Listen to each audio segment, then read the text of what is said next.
யாழ்ப்பாண கோட்டையிலேருந்து அப்படியே குறிகட்டுவான் பகுதியை நோக்கி நாங்கள் சென்றோம்னு சொன்னால் உண்மையில 2 சைட்டுமே வந்து நல்ல கடல் சூழ்ந்த ஒரு பிரதேசத்தில் வந்து நடுவுக்குள்ள வந்து ரோட் இருக்குது. இது ஒரு அழகான ஒரு இடமா வந்து நாங்கள் பார்த்துக்கொள்ளக்கூடியதாக இருக்குது.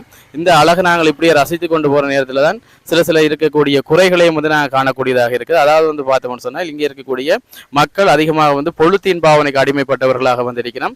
அந்த பொலித்தீன் பாவனையை வந்து அவர்கள் பாவித்து விட்டு இங்கால கடற்கரை ஓரங்களில் வந்து தான் அவர்கள் வீசுகின்ற தன்மையை வந்து நாங்கள் காணக்கூடியதாக வந்து இருக்குது. உண்மையில கடல் என்றது எங்களுடைய வளம், கடலை பாதுகாக்க வேண்டியது எங்களுடைய பொறுப்பு. ஆனால் அந்த பொதுமக்கள் வந்து எந்த ஒரு நோக்கமும் இல்லாமலே வந்து தங்களுடைய குப்பை கூலங்களை வந்து கடலுக்குள்ள வந்து செலுத்தி கொண்டிருக்கிறது வந்து உண்மையில மிகப்பெரிய ஒரு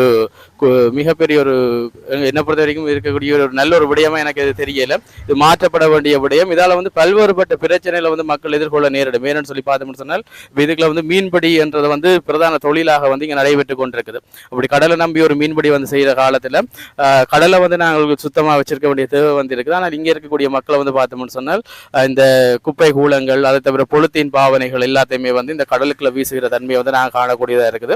இதுல இந்த பொலித்தீன் பாவனை வந்து அதிகமாக பாதிக்கப்படுவதற்கான காரணம் என்னன்னு சொல்லி பார்த்தோம்னா இந்த பண்ண பகுதியில் இருக்கக்கூடிய கடைகள் தான். கடைகளில் இருக்கக்கூடிய பொலித்தீன் பொருட்களை வந்து மக்கள் வேண்டி விட்டு அதை அந்த பொலித்தீன்களை வந்து வீசுகிற தன்மை தான் எங்களுடைய கடலை வந்து மிகவும் பாதிப்படைய வைக்கிறதா நாங்கள் பார்த்து கொள்ளுறோம். ஆனால் இது உண்மையிலேயே வந்து இதெல்லாமே வந்து மாற்றப்பட வேண்டும். இது எங்களுடைய சமூகம், எங்களுடைய நிலம், கடல் எங்களுடைய வளம்.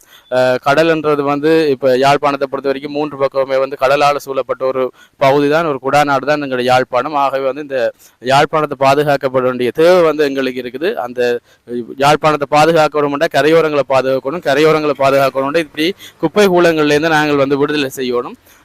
இதுதான் இருக்கக்கூடிய ஒரு மிக முக்கியமான பிரச்சனையாக வந்து இருக்குது. இந்த குப்பை கூலங்கள்லேருந்து வந்து எங்களுக்கு விடுதலை தேவை என்றதான் என்னுடைய மிக பிரதானமான ஒரு கருப்பொருளாக வந்து இந்த காணொலி மூலமாக நான் தெரியப்படுத்துகிறேன்.